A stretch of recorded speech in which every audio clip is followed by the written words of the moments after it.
চার শিক্ষা প্রতিষ্ঠানে ছাত্রদল শিবির সংঘাত, নির্বাচনের পর দুই পক্ষের প্রথম ভয়াবহ সংঘর্ষ, আহত অর্ধ শতাধিক।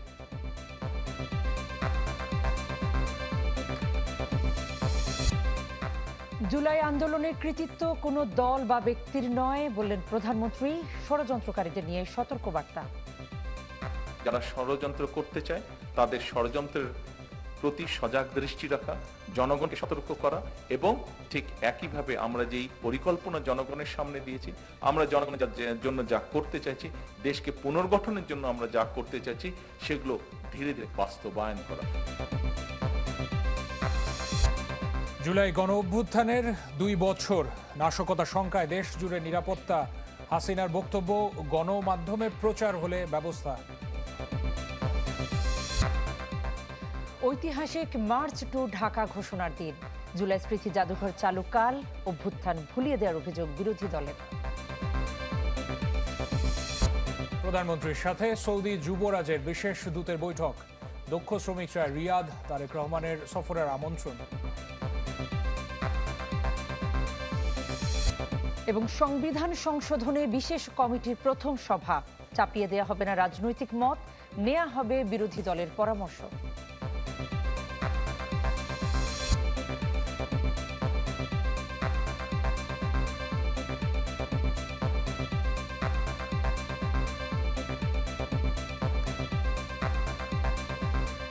দর্শক, আপনাদের সবাইকে আমন্ত্রণ জানাচ্ছি চ্যানেল 24-এর সন্ধ্যা 7টার খবরে।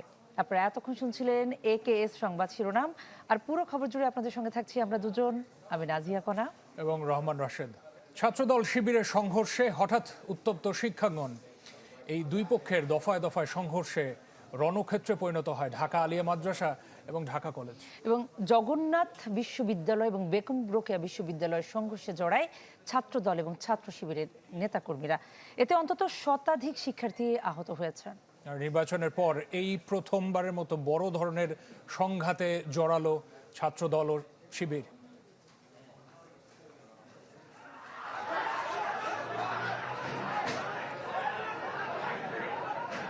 আগের রাতে রংপুরের বেগম রোকেয়া বিশ্ববিদ্যালয়ের ছাত্র দল ও ছাত্র শিবিরের মধ্যে ব্যাপক সংঘর্ষের রেশ ছড়িয়ে পড়ে বিভিন্ন ক্যাম্পাসে।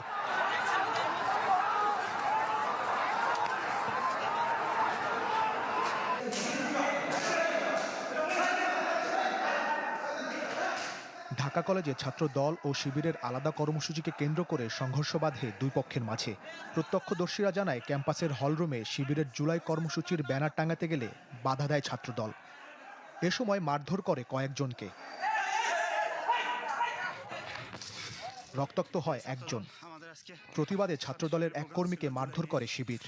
ছাত্রদলের সন্ত্রাসীরা কোনো প্রকার কোনো আলোচনা কথা বা কোনো রকম উস্কানি ছাড়াই তারা রুমে আসে এবং রুমে এসে কোনো কথা ছাড়াই আমাদের ভাইদের চড়থাপ্পড় মারে এবং আমাদের অফিস সম্পাদক আব্দুল মালেক ভাইয়ের মাথায় আঘাত করার মাধ্যমে তার মাথা ফাটিয়ে দেয়। ক্যাম্পাসের নিরাপত্তার স্বার্থে আমাদের যা যা করণীয় আমরা তাই করব।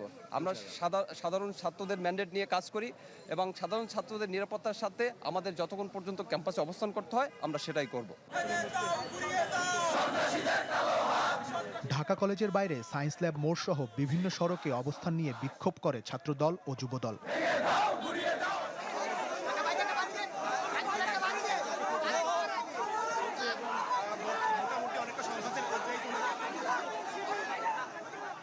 এদিকে দুপুরের বকশীবাজারের আলিয়া মাদ্রাসার হল দখলকে কেন্দ্র করে সংঘর্ষে জড়ায় ছাত্রদল ও ছাত্র শিবির। দফায় দফায় ধাওয়া পাল্টা ধাওয়া চলে দুই পক্ষের মধ্যে। ক্যাম্পাসের বাইরেও উত্তেজনা ছড়িয়ে পড়ে বকশীবাজার এলাকায়। সংঘর্ষে আহত হয় দুই পক্ষের কয়েকজন। এক পর্যায়ে ছাত্রদলের কর্মীদের সাথে যোগ দেয় বহিরাগতরা। বেশ কয়েক ঘন্টা চলতে থাকে এমন পরিস্থিতি। শেষ বিকেলে পরিস্থিতি নিয়ন্ত্রণের চেষ্টা করে পুলিশ। এ ঘটনায় পুরো বকশীবাজার এলাকায় থমথমে অবস্থা বিরাজ করছে।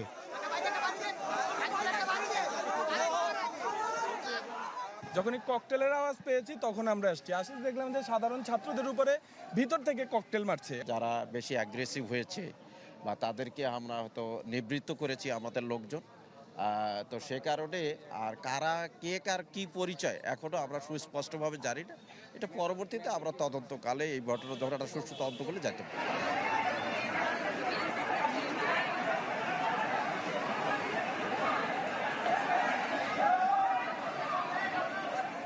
অন্যদিকে জগন্নাথ বিশ্ববিদ্যালয়ে সংঘর্ষ জড়ায় ছাত্রদল ও ছাত্র শিবির। এতে যোগসুর জিএস সহ দুই পক্ষের বেশ কয়েকজন আহত হয়। এদিকে ১৪৪ ধারা তুলে নেওয়ার পর থমথমে অবস্থা বিরাজ করছে রংপুরের বেগম রোকেয়া বিশ্ববিদ্যালয়ে। বিকেলে মূল ফটকের বাইরে ছাত্রদলের নেতাকর্মীদের মহড়া দিতে দেখা যায়। ইমতিয়াজ মাহমুদ, চ্যানেল 24, ঢাকা। আপনাদের বকশীবাজারে এই পর্যায়ে নিয়ে যেতে চাই। ঢাকা আলিয়া মাদ্রাসায় সেখানে ছাত্রদল এবং ছাত্র শিবিরের যে সংঘর্ষ তার আপডেট জানার চেষ্টা করছি। আমাদের সহকর্মী আশিকিন প্রিন্স সেখানে রয়েছেন। প্রিন্স, যেটা জানতে পারছি যে দুপুর থেকে আসলে এই সংঘর্ষ চলছে, এক ধরনের রণক্ষেত্রের মতো ছাত্রদল এবং শিবিরের এই যে চলছে, সেখানে বলা হচ্ছে যে হল দখলকে কেন্দ্র করে এরকম একটি ঘটনা। এখন পরিস্থিতি সেখানে কি আছে জানাবেন?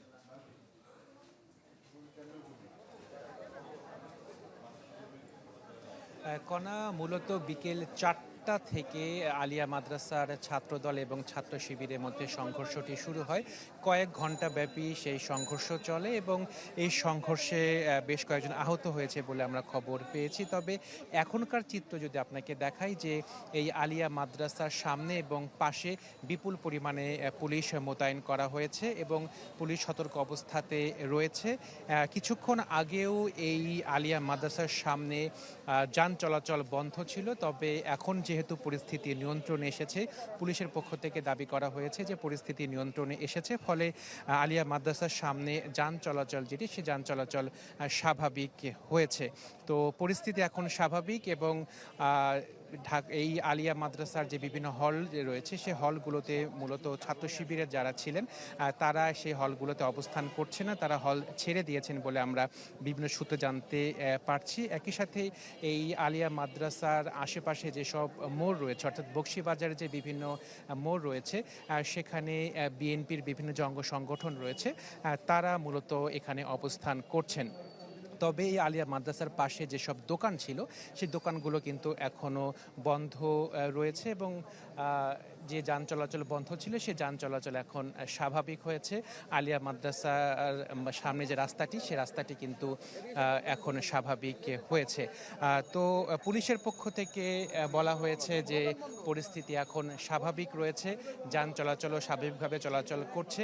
তবে আলিয়া মাদ্রাসার পাশে যেসব দোকানপাট ছিল, সেগুলো এখনও বন্ধ রয়েছে। তো এই হচ্ছে সর্বশেষ তথ্য বকশীবাজার থেকে। কণা। প্রিন্স, আপনাকে ধন্যবাদ। আশিকিন প্রিন্স আমাদের সাথে যুক্ত হয়েছিলেন বকশীবাজার থেকে। সরকারের সমালোচকরা দেশ নিয়ে নিজেদের পরিকল্পনার কথা বলছে না, তাই সমালোচনায় কান না দিয়ে বরং জনগণের জন্য কাজ করে যাওয়ার কথা জানালেন প্রধানমন্ত্রী তারেক রহমান।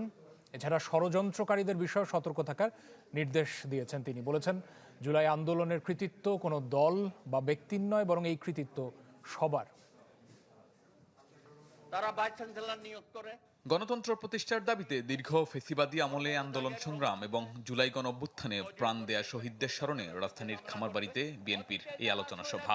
গণতন্ত্র আদায়ে ১৭ বছরের অনিবার্য সংগ্রাম ও রক্তঝরা জুলাই জাগরণ শীর্ষক এই অনুষ্ঠানে অংশ নেন বিএনপি সহ বিভিন্ন রাজনৈতিক দলের নেতা, বিশিষ্টজনরা।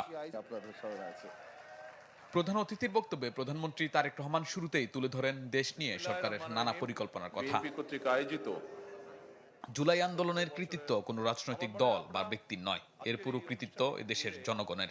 কে কি বলল তাতে কান্না দিয়ে জনগণের জন্য কাজ করতে সবার প্রতি আহ্বান জানান প্রধানমন্ত্রী। সফল হয়েছে, অর্থাৎ জুলাই আগস্টে যে আন্দোলন, এটি ছিল সম্পূর্ণভাবে জনগণের আন্দোলন। জনগণ পরিবর্তন চেয়েছিল বলেই সেই আন্দোলন সফল হয়েছে। সবচেয়ে বড় যেটি বিষয়, আমরা কখনোই জনগণকে একা ফেলে মাঠ ছেড়ে চলে যায়নি। সরকার প্রধান বলেন, যারা সরকারের সমালোচনা করছেন তারা দেশ নিয়ে নিজেদের পরিকল্পনার কথা বলছেন না। এজন্য ষড়যন্ত্রকারীদের বিরুদ্ধে সবাইকে সতর্ক থাকার আহ্বান জানান প্রধানমন্ত্রী। ধৈর্য সহকারে ঠান্ডা মাথায় যারা ষড়যন্ত্র করতে চায়, তাদের ষড়যন্ত্রের প্রতি সজাগ দৃষ্টি রাখা, জনগণকে সতর্ক করা এবং ঠিক একইভাবে আমরা যেই পরিকল্পনা জনগণের সামনে দিয়েছি, আমরা জনগণের জন্য যা করতে চাইছি, দেশকে পুনর্গঠনের জন্য আমরা যা করতে চাইছি, সেগুলো ধীরে ধীরে বাস্তবায়ন করা। গ্যাস সংকট নিয়ে কোনো অজুহাত দিতে চান না বলে জানান প্রধানমন্ত্রী। জানান, সমস্যা সমাধানে নিরন্তর চেষ্টা করছে সরকার। কিভাবে ফ্যাসিবাদী স্বৈরাচার এই জ্বালানি খাতটাকে তাদের পকেট ভারী করার একটি খাত হিসাবে তারা এটাকে বিবেচনা করেছিল। কাজেই স্বাভাবিকভাবেই এত বছরে লুটপাট করে যে সেক্টরটিকে বিধ্বস্ত করে ফেলা হয়েছে, সেই সেক্টরটিকে যদি পুনর্গঠন করতে হয় কিছু তো অবশ্যই সময় প্রয়োজন। আজকে অনেকেই বলেন, দেখলাম বিভিন্ন জন বিভিন্ন বক্তব্য দিয়েছেন, আমরা এক্সকিউজ দেওয়ার মাধ্যমে আমরা আমাদের দায়িত্ব এড়াতে চাচ্ছি না। হ্যাঁ, সমস্যা আছে, আমরা জানি, আমরা সেই সমস্যাটাকে অ্যাড্রেস করতে চাই। জুলাই আন্দোলনে যারা ক্ষতিগ্রস্ত হয়েছে সরকার তাদের সাথে রয়েছে বলেও জানান প্রধানমন্ত্রী। শাহনেওয়াজ বাবলু, চ্যানেল 24, ঢাকা। জুলাই গণ অভ্যুত্থানকে ভুলিয়ে দেওয়ার অপচেষ্টা চলছে, তবে জনগণ তা হতে দেবে না বলে মনে করেন জামায়াতের আমির ডাক্তার শফিকুর রহমান। তিনি বলেন, কেউ ফ্যাসিবাদী পথ অনুসরণ করলে আওয়ামী লীগের পরিণতি ভোগ করতে হবে। জুলাই বিপ্লব নিয়ে ডকু ফিল্ম প্রতিযোগিতার পুরস্কার বিতরণী উপলক্ষে জাতীয় জাদুঘর মিলনায়তনে এই অনুষ্ঠান। ছাত্র শিবিরের এই আয়োজনে যোগ দেন বিরোধী দলীয় নেতা ডাক্তার শফিকুর রহমান। পুরস্কার তুলে দেন নির্বাচিত 10টি ডকু ফিল্মের কলাকৌশলীদের হাতে। প্রধান অতিথির বক্তব্যে জুলাই হত্যার বিচার ও গণভোটের রায় বাস্তবায়নের তাগিদ দেন জামাত আমির। বলেন, সঠিক পথে না এলে কঠোর পরিণতি ভোগ করতে হবে সরকারকে। এক ফ্যাসিবাদ বিদায় নেবে, আরেক ফ্যাসিবাদ তার জায়গা দখল করবে। আমরা ওই রূপান্তরটা চাইনি এবং এর জন্য অনিবার্য হয়ে উঠেছে গণভোটের গণরায় বাস্তবায়ন, জুলাই সনদ হুবহু বাস্তবায়ন। কিন্তু সব উল্টা পথে হাঁটতেছে। আমরা তাদেরকে অনুরোধ জানাবো, সঠিক পথে আসো। সঠিক পথে না আসলে এই জাতি অতীতে যাদেরকে সঠিক পথে এনেছে আপনাদেরকেও সঠিক পথে আসতে তারা বাধ্য করবে, অথবা অতীতের ফ্যাসিস্টদের যে পরিণতি হয়েছে সেই পরিণতি আপনাদেরকে ভোগ করতে হবে। এর আগে সিটাপ মিলনায়তনে জুলাই বিপ্লব বইয়ের মোড়ক উন্মোচন করেন তিনি। হুঁশিয়ারি দেন, গণঅভ্যুত্থানকে ভুলিয়ে দেবার অপচেষ্টা তছনছ করে দেয়া হবে জনগণকে সাথে নিয়ে। যাদের রক্ত, সাহসিকতা, সংগ্রাম, ত্যাগ আজকে বাংলাদেশকে এই পর্যায়ে এনে দিয়েছে, এটা ভুলবেন না, ভোলার চেষ্টা করবেন না। তাইলে কি জুলাইকে ভুলিয়ে দেওয়ার একটা নিরন্তর উল্টা সংগ্রাম শুরু হয়েছে? যদি সেই রকম কোনো সংগ্রাম হয়ে থাকে, আমরা মহান আল্লাহর উপর ভরসা করে বলছি, দেশবাসীকে সাথে নিয়ে এই সমস্ত কিছু ইনশাআল্লাহ তছনছ করে দেওয়া হবে। ৭১ মহান মুক্তিযুদ্ধে শহীদ ও অংশগ্রহণকারীদের পূর্ণাঙ্গ তালিকা না করায় ক্ষোভও জানান জামাত আমির। ৫৫টা বৎসর চলে গেল, না মুক্তিযোদ্ধাদের একটা সঠিক তালিকা তৈরি হলো, না শহীদদের একটা তালিকা তৈরি হলো। রমিত হুসাইন, চ্যানেল 24, ঢাকা। বিএনপি কোনো গণ আন্দোলনে নেতৃত্ব না দিলেও প্রতিবারই সর্বাধিক সুবিধা ভোগ করেছে, এমন মন্তব্য করেছেন এনসিপির আহ্বায়ক নাহিদ ইসলাম। রাজধানীর আফতাবনগরে বেসরকারি বিশ্ববিদ্যালয়ে জাতীয় ছাত্র শক্তির আয়োজনে জুলাই গণঅভ্যুত্থানের ২য় বার্ষিকীর অনুষ্ঠানে তিনি বলেন, বিভিন্ন শিক্ষা প্রতিষ্ঠানে নিয়ন্ত্রণ নেওয়ার চেষ্টা করছে ছাত্রদল। সংবিধান সংশোধনে কমিটি গঠন আইওয়াস বলেও মন্তব্য করেন তিনি। এ সময় এনসিপির মুখপাত্র আসিফ মাহমুদ বলেন, শেখ হাসিনা এখন ভারত সরকারের জন্য বোঝা, তারাই আর তাকে রাখতে চায় না।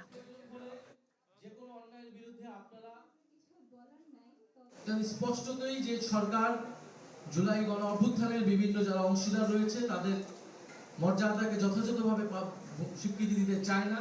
কেবল তাদের দলের যে ভূমিকা, তাদের 16 বছরের আন্দোলনের ভূমিকা, তারা শুধু সেটাই বলে যেতে চায়। কারণ তাদের হীনমন্যতা যে তারা এই আন্দোলনের নেতৃত্ব দিতে পারে নাই, সাধারণ শিক্ষার্থীরা এই আন্দোলনের নেতৃত্ব দিয়েছে।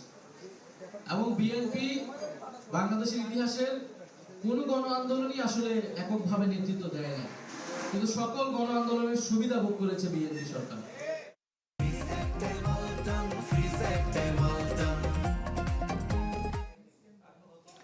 ৫ আগস্ট ঘিরে কার্যক্রম নিষিদ্ধ আওয়ামী লীগের যে কোনো তৎপরতা ঠেকাতে সতর্কতা বাড়িয়েছে আইন শৃঙ্খলা বাহিনী। জানানো হয়েছে কোনো সুনির্দিষ্ট হুমকি নেই। এদিকে ক্ষমতাচ্যুত শেখ হাসিনার বক্তব্য প্রচারে গণমাধ্যমকে সতর্ক করেছেন প্রধানমন্ত্রীর তথ্য উপদেষ্টা। আর ভারতের পররাষ্ট্র মন্ত্রণালয়ের মুখপাত্রের দাবি যে বুধবার দিল্লির আয়োজনের সাথে সরকারের সম্পৃক্ততা নেই।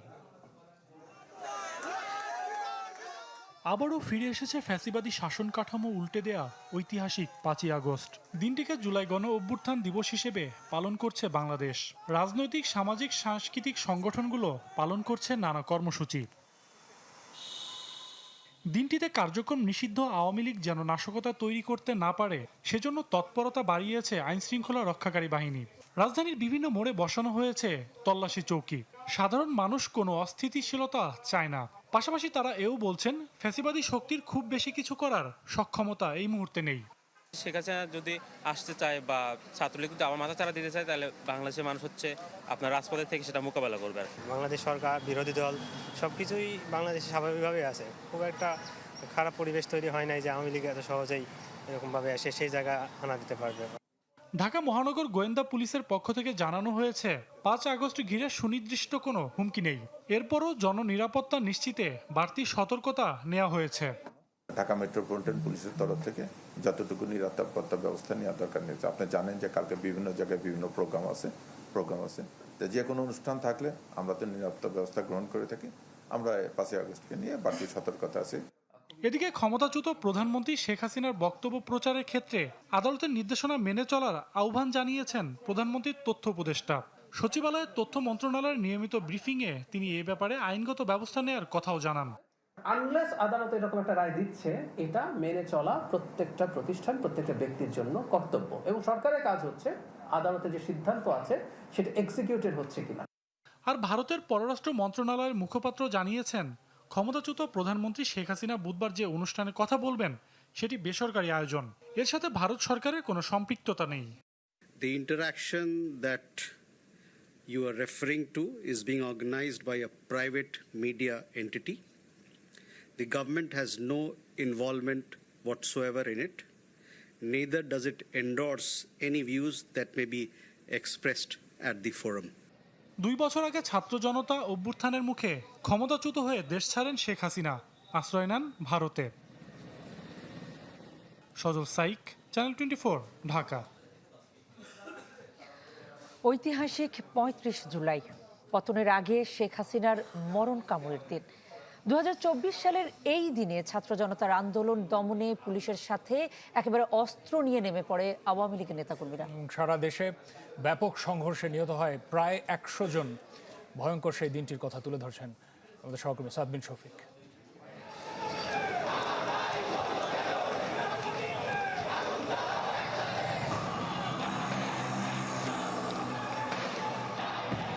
কঠোর কারফিউ আর উৎকণ্ঠায় শুরু হয় 2024-এর 4 আগস্টের সকাল।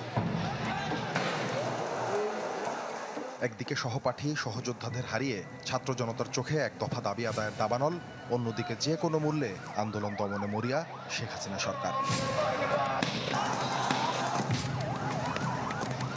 জনতার ওপর রাষ্ট্রীয় বাহিনীর তাণ্ডবের মাঝেই সেদিন সর্বশক্তি নিয়ে নেতাকর্মীদের মাঠে নামার নির্দেশনা দেয় আওয়ামী লীগের হাইকমান্ড। যে যেখানে আছে ঐক্যবদ্ধভাবে দেশ বিরোধী অপশক্তি জামাত বিএনপিকে প্রতিরোধ করতে হবে।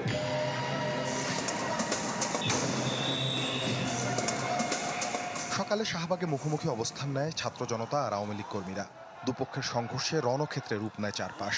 সংঘর্ষ ছড়িয়ে পড়ে মিরপুর, যাত্রাবাড়ি, উত্তরা, শনির আখড়া সহ রাজধানীর বিভিন্ন এলাকায়। বন্ধ করে দেওয়া হয় ঢাকা চট্টগ্রাম মহাসড়ক।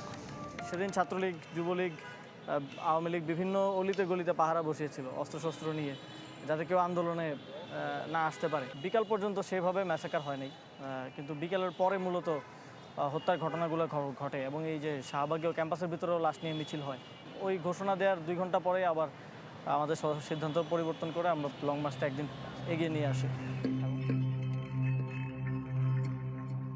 পরিস্থিতি যখন বেগতিক, তখন গণভবনের নিরাপত্তা সংক্রান্ত জাতীয় কমিটির বৈঠকে যোগ দেন শেখ হাসিনা।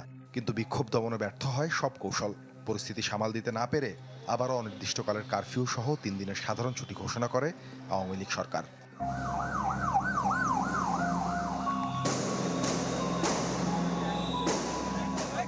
এক দফার উত্তাপ ছড়িয়ে পড়ে সারা দেশে। পুলিশের সাথে অস্ত্র নিয়ে নেমে পড়ে আওয়ামী লীগের নেতাকর্মীরা।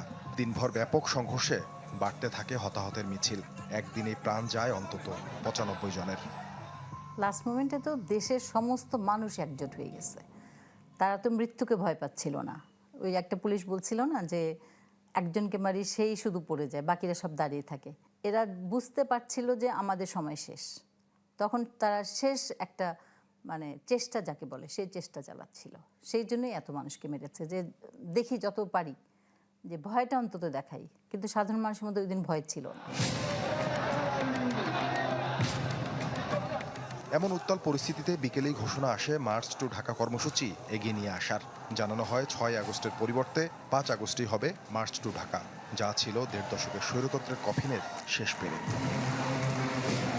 সাদবিন শফিক, চ্যানেল 24, ঢাকা। এদিকে কাল উদ্বোধন হবে জুলাই গণ অভ্যুত্থান স্মৃতি জাদুঘর। প্রধানমন্ত্রী তারেক রহমান এর উদ্বোধন করবেন। এই জাদুঘরটি সবার জন্য উন্মুক্ত হবে ঠিক তার পরদিন। এবং সংস্কৃতি মন্ত্রী জানিয়েছেন যে জাদুঘর নিয়ে দুর্নীতির অভিযোগ সুনির্দিষ্ট তথ্য পেলে তদন্ত করে প্রয়োজনীয় ব্যবস্থা নেওয়া হবে। জুলাই গণঅভ্যুত্থানের স্মৃতি সংরক্ষণ, সংগ্রামের ইতিহাস, আত্মত্যাগ নতুন প্রজন্মের কাছে তুলে ধরার লক্ষ্য নিয়ে প্রতিষ্ঠিত হয়েছে স্মৃতি জাদুঘর। ৫ আগস্ট সকালে জাদুঘরের আনুষ্ঠানিক উদ্বোধন করবেন প্রধানমন্ত্রী তারেক রহমান। সচিবালয় সংবাদ সম্মেলনে উদ্বোধনী অনুষ্ঠানের বিস্তারিত তুলে ধরে সংস্কৃতি মন্ত্রণালয়। জুলাই জাদুঘরের উদ্বোধন শেষে এসে আমাদের আলোচনা সভা, আমাদের নির্দিষ্ট টাইমে সবার জন্য কালকে আমরা উন্মুক্ত করে দেব। সংস্কৃতি বিষয়ক উপদেষ্টা জানান ৬ আগস্ট থেকে জাদুঘরটি সবার জন্য উন্মুক্ত হবে। শিশুদের প্রবেশ মূল্য ২৫ এবং প্রাপ্তবয়স্কদের জন্য ৫০ টাকা নির্ধারণ করা হয়েছে। সংবাদ সম্মেলনে সংস্কৃতি প্রতিমন্ত্রী জানান রাজধানী সহ সারা দেশে জুলাই গণঅভ্যুত্থান দিবসে নানা কর্মসূচির কথা। ৬ তারিখ থেকে সাধারণের জন্য উন্মুক্ত থাকবে এবং ৫০ টাকা প্রাপ্তবয়স্কদের জন্য টিকিট এবং ২৫ টাকা হচ্ছে শিশুদের জন্য। এটা দিয়ে এই জাদুঘরে প্রবেশ করা যাবে। মাননীয় প্রধানমন্ত্রী আগামীকাল সকাল ৯টায় জুলাই স্মৃতি জাদুঘরে সকাল ৯টায় এটার আনুষ্ঠানিক উদ্বোধন করবেন। আর ঢাকা সহ বিভিন্ন জায়গায় আমাদের জুলাই গণঅভ্যুত্থানের প্রেক্ষিতে নানা ধরনের কর্মসূচি আমরা নিয়েছি। সংবাদ সম্মেলনে সংস্কৃতি মন্ত্রী জানান জুলাই গণঅভ্যুত্থান স্মৃতি জাদুঘর নিয়ে কারো বিরুদ্ধে সুনির্দিষ্ট অনিয়মের অভিযোগ পেলে তদন্ত করা হবে এবং তদন্তে প্রমাণিত হলে সেখানে মামলা হবে। স্বপ্নিল শাহরিয়ার শিশির, চ্যানেল 24, ঢাকা। প্রধানমন্ত্রী তারেক রহমানের সঙ্গে বৈঠক করেছেন সৌদি যুবরাজের বিশেষ দূত এবং উপপররাষ্ট্রমন্ত্রী ওয়ালিদ এল খেরেজি। বৈঠকে বর্তমান সরকারের নেতৃত্বের প্রতি আস্থার কথা জানায় সৌদি আরব। দুই দেশের সম্পর্ক নতুন উচ্চতা নেওয়ার প্রত্যাশা করেন তারা। এ সময় তারেক রহমানকে যুবরাজের সৌদি সফরের আমন্ত্রণ পৌঁছে দেন তার বিশেষ দূত। ঢাকায় আসার পরদিন সৌদি যুবরাজের বিশেষ দূত ও উপপররাষ্ট্রমন্ত্রী ওয়ালিদ এল খেরেইজি প্রধানমন্ত্রী তারেক রহমান ছাড়াও বৈঠক করেন ৪ মন্ত্রী ও উপদেষ্টার সাথে। সচিবালয়ে প্রধানমন্ত্রীর সাথে বৈঠকে নতুন সরকারের প্রতি আস্থার কথা জানান সৌদি দূত। দুই দেশের সম্পর্ককে নতুন উচ্চতায় নিতে একমত পোষণ করেন দুপক্ষ। গুরুত্ব পায় সৌদি বিনিয়োগ, দক্ষ জনশক্তি রপ্তানি ও ৭০,০০০ রোহিঙ্গার পাসপোর্ট ইস্যু সমাধানের বিষয়টি। তারেক রহমানকে যুবরাজের পক্ষ থেকে সৌদি আরব সফরের আমন্ত্রণ পৌঁছে দেন ওয়ালিদ এল খেরেইজি। বাংলাদেশে মাননীয় প্রধানমন্ত্রী জনাব তারেক রহমানের নেতৃত্বে যে সরকারটি এখন প্রতিষ্ঠিত, সেই সরকারের উপরে সৌদি সরকারের সম্পূর্ণ আস্থা ওনারা ব্যক্ত করেছেন। অত্যন্ত সফল এবং ভালো ফলপ্রসূ আলোচনা হয়েছে। তাদের যে দক্ষতা আছে সেই দক্ষতা কাজে লাগিয়ে সৌদি সরকার এখানে বাংলাদেশে ইনভেস্ট করতে আগ্রহী। সমস্যাগুলো আমাদের জেদ্দা রিয়াদের মিশন, বাংলাদেশের মিশন ইতিমধ্যেই সৌদি আরবের সাথে যোগাযোগ স্থাপন করে সেই সমস্যাগুলো সমাধানে কাজ করছে। এর আগে রাষ্ট্রীয় অতিথি ভবন পদ্মায় পররাষ্ট্রমন্ত্রী ডক্টর খলিলুর রহমান, স্বরাষ্ট্রমন্ত্রী সালাউদ্দিন আহমেদের সাথে বৈঠক করেন সৌদি দূত। এ সময় কৃষি, নবায়নযোগ্য জ্বালানি, আইটি সহ নানা খাত নিয়ে আলোচনা হয়। পরে ওয়ালিদ এল খেরেইজি বৈঠক করেন প্রবাসী কল্যাণ ও বৈদেশিক কর্মসংস্থান মন্ত্রী ও প্রতিমন্ত্রীর সাথে। এ সময় দেশটিতে ছোটখাটো অপরাধে জড়িয়ে পড়া বাংলাদেশিদের ক্ষমা করার অনুরোধ করা হয়। গতানুগতিক সাধারণ শ্রমিকের পাশাপাশি টেকনিক্যাল ক্ষেত্রে স্কিল লোক, বিশেষ করে হোয়াইট কলার জব আমরা যেটা বলি, IT, AI, robotics, doctor, engineer, এই সমস্ত ক্ষেত্রে অনেক লোক প্রয়োজন আছে। সেক্ষেত্রে তারা বাংলাদেশকে সুযোগ দিতে চায়। বিকেলে ঢাকা ছেড়ে যান সৌদির প্রতিনিধি দলটি। এই সফরের ধারাবাহিকতায় সেপ্টেম্বরে আসতে পারেন সৌদি পররাষ্ট্রমন্ত্রী। Thank you. Bashir Hasib, channel 24, Dhaka. সংবিধান সংশোধনে বিশেষ কমিটিতে যুক্ত হবে বিরোধী দল, আর না হলে নেওয়া হবে মতামত। জাতীয় সংসদে কমিটির প্রথম সভা শেষে এইসব কথা বলেছেন স্বরাষ্ট্রমন্ত্রী। তিনি জানিয়েছেন সংবিধান সংশোধনে সবার সাথে কথা বলবে এই বিশেষ কমিটি। এদিকে আইনমন্ত্রী বলেছেন যে জুলাই সনদ এড়িয়ে রাজনৈতিক মত চাপিয়ে দেওয়া হবে না। সংবিধান সংশোধনে বিশেষ কমিটি করার ৩ মাস পর প্রথম সভা। সংসদের ক্যাবিনেট কক্ষে অনুষ্ঠিত বৈঠকে যোগ দেন ১২ জন সদস্য। বৈঠকের মাঝে সাংবাদিকদের সাথে কথা বলেন কমিটির সভাপতি। জানান, জুলাই সনদ পুরোপুরি বাস্তবায়ন করতে চান তারা। আমরা জুলাই জাতীয় সনদ পূর্ণাঙ্গভাবে বাস্তবায়ন করতে চাই এবং জুলাই জাতীয় সনদের বাইরেও যে সমস্ত মতামত আসবে সমাজের বিভিন্ন সেকশন থেকে তাদের মতামত নিয়ে জুলাই জাতীয় সনদ বাস্তবায়ন করব। আমরা সংবিধানের প্রস্তাবনা থেকে শুরু করে তফসিল পর্যন্ত সর্বত্র যা যা সংশোধনের প্রয়োজন সেই সমস্ত সংশোধনীগুলো আমরা ধারণ করে সেভাবে আমরা রিপোর্ট প্রণয়ন করব। তার আশা, কমিটিতে যুক্ত হবে বিরোধী দলও। শেষ পর্যন্ত সেটি না হলে নেওয়া হবে মতামত। নাম যদি নাও দেয়, আমরা সকল বিরোধী দলীয় যারা দল আছেন, সদস্য আছেন, তাদের সকলের পরামর্শ আমরা গ্রহণ করব। তারা যদি মিটিংয়ে এসে দেয় ভালো, মিটিংয়ের বাইরে দিলেও আমরা সেটা গ্রহণ করব, লিখিতভাবে যদি দেয়। সভা শেষে আইনমন্ত্রী জানান, প্রক্রিয়া মেনেই সংশোধন করা হবে সংবিধান। জুলাই সনদ এড়িয়ে চাপিয়ে দেয়া হবে না রাজনৈতিক মত। জুলাই সনদে এটার ব্যাখ্যা দেওয়া আছে যে কোনো জায়গায় যদি বিএনপি দ্বিমত পোষণ করেছে এবং সেই দ্বিমতের আলোকে যদি তার নির্বাচনী ইশতেহার অন্তর্ভুক্ত করা থাকে তাহলে সেইটা প্রিভেল করবে, সেটাও কিন্তু জুলাই সনদেরই অংশ। বিরোধী দলের সুপারিশ কিন্তু জুলাই সনদের মধ্যেই অন্তর্ভুক্ত আছে, কারণ জুলাই সনদ স্বাক্ষর করেছেন ৩৩টি রাজনৈতিক দল, তার মধ্যে বিরোধী দলের সমস্ত সুপারিশ ওখানে আছে। জুলাই সনদকে বাইপাস করে আমি আমার রাজনৈতিক মতাদর্শ বা অন্য কিছু চাপিয়ে দেবো, সেটা আমরা করব না। বিশেষ এই কমিটিতে বিরোধী দল থেকে ৫ জনের নাম দেওয়ার আহ্বান জানিয়েছিল সরকার। তবে সংবিধান সংশোধন নয়, সংস্কারের দাবি তুলে কারো নাম জমা দেয়নি জামায়াত ও NCP. Ashikin Prince, channel 24, Dhaka. ডিসেম্বরের মধ্যে কৃষকদের পূর্ণাঙ্গ এবং নির্ভুল তালিকা করার নির্দেশ দিয়েছেন প্রধানমন্ত্রী তারেক রহমান। সচিবালয়ে কৃষক কার্ড নিয়ে এক সভায় এই নির্দেশ দেন তিনি। এতে জানানো হয়, কৃষকদের ব্যাংক হিসাব খোলার কার্যক্রম শুরু হয়েছে। চলতি অর্থবছর ৪৩ লাখ কৃষক কার্ড সুবিধা পাবেন। আগামী ৩ বছরে প্রায় ২ কোটি কৃষককে এই কর্মসূচির আওতায় আনার পরিকল্পনা রয়েছে। এই দিন পানি ব্যবস্থাপনার বিদ্যমান চ্যালেঞ্জ মোকাবিলা এবং টেকসই সমাধান নিশ্চিতে বিশেষজ্ঞদের সঙ্গে মতবিনিময় করেন প্রধানমন্ত্রী তারেক রহমান। সচিবালয় মন্ত্রিপরিষদ বিভাগের প্রধানমন্ত্রীর কার্যালয়ে এই সভা হয়।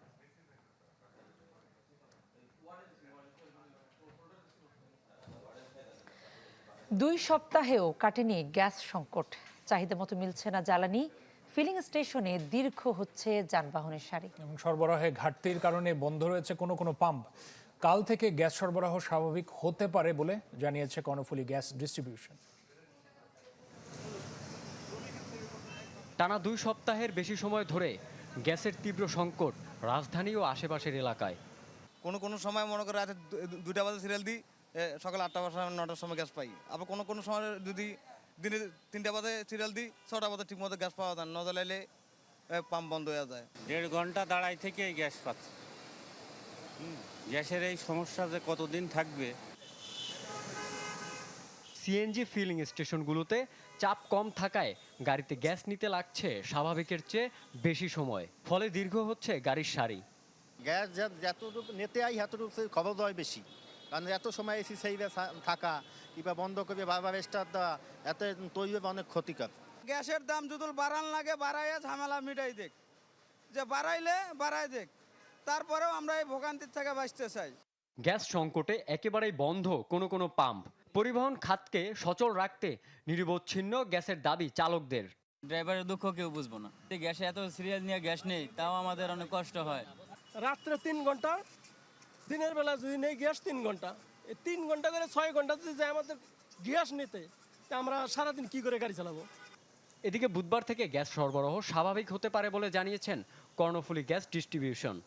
ওই কোম্পানি থেকে আমরা কোনো লিখিত বা কোনো ইনফরমেশন পাই না, তো আমরা তারপরেও একটা আশা করছি বা শুনেছি এরকম একটা অসমর্থিত সূত্র থেকে একটা সম্ভাবনা আছে যে আগামীকাল থেকে হয়তো কিছু প্রোডাকশন হবে, পরিস্থিতি কিছুটা উন্নত হবে।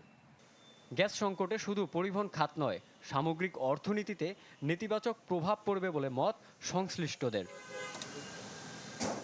রৌনক মাহমুদ সৌরভ, চ্যানেল 24, ঢাকা। আওয়ামী লীগের 15 বছরের শাসন আমলে ঢাকা বিশ্ববিদ্যালয়ে যোগদান করা শিক্ষকদের নিয়োগ প্রক্রিয়া যাচাই বাছাই কমিটি গঠন করা হয়েছে। আর এই নিয়ে গঠিত কমিটি প্রধান জানিয়েছেন যে মাসখানেকের মধ্যে খতিয়ে দেখে প্রতিবেদন দেওয়া হবে সিন্ডিকেটে। কোনো ব্যত্যয় পেলে নেওয়া হবে আইনানুগ ব্যবস্থা। শামীমা সুলতানার রিপোর্টে বিস্তারিত। আওয়ামী লীগের ১.৫ দশকের শাসনামলে ঢাকা বিশ্ববিদ্যালয়ে খোলা হয় ১৫টি নতুন বিভাগ। নিয়োগ পেয়েছেন প্রায় ১,০০০ খানেক শিক্ষক। এসব নিয়োগের যথার্থতা নিয়ে এবার নড়েচড়ে বসেছে বিশ্ববিদ্যালয় কর্তৃপক্ষ। সবশেষ সিন্ডিকেট বৈঠকে নিয়ে করা হয়েছে একটি কমিটি। ওই সব নিয়োগের বৈধতা যাচাই বাছাই করে প্রতিবেদন দিতে বলা হয়েছে। ২০০৯ থেকে ২০২৪ সালের জুন পর্যন্ত যত নিয়োগ হয়েছে সেগুলার আদৌ ঠিক আছে কিনা, থাকলে তো থাকবেই, আর না ঠিক না থাকলে সেই বিষয়ে আমাদের করণীয় কি। যদি এই ধরনের কেস আমরা পাই, মনে করেন আপনার এখানে ফার্স্ট সেকেন্ড থার্ড আছেন, তাদেরকে বাদ দিয়ে ১৭ নম্বর ১৮ নম্বর ২৭ নম্বর ৪২ নম্বর নিয়ে থাকেন বা উপ-উপাচার্য বলেন মাসখানেকের মধ্যেই কাজ শেষ করতে চান। কোনো ব্যত্যয় পেলে সুপারিশ করবেন প্রয়োজনীয় ব্যবস্থা নেয়ার।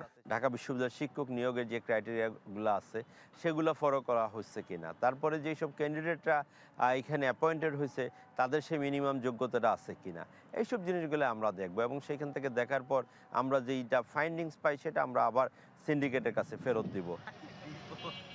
বলেন শুধু রাজনৈতিক বিবেচনায় নিয়োগের জন্য নিয়োগ নয়, বরং যোগ্য ও মেধাবীদের উৎসাহ দিতেই এই পদক্ষেপ। শামীমা সুলতানা, চ্যানেল 24, ঢাকা।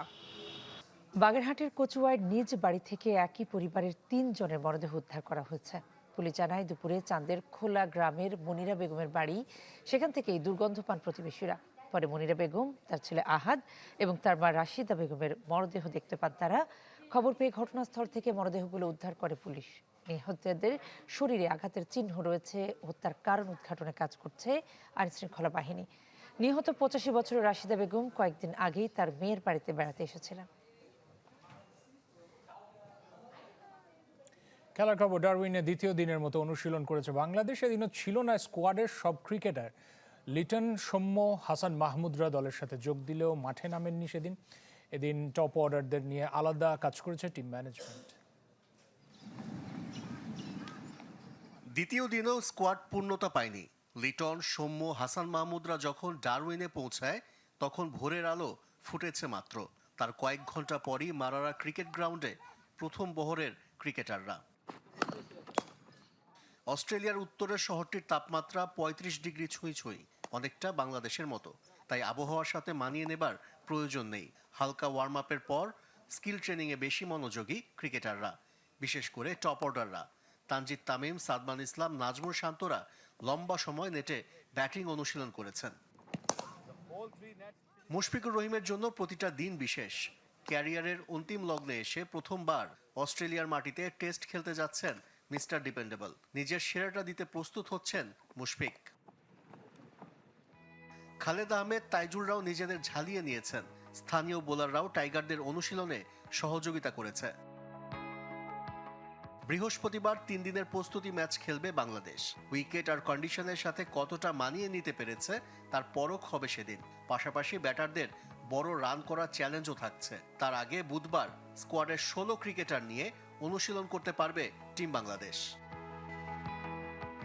আশিক রুদ্র, চ্যানেল 24।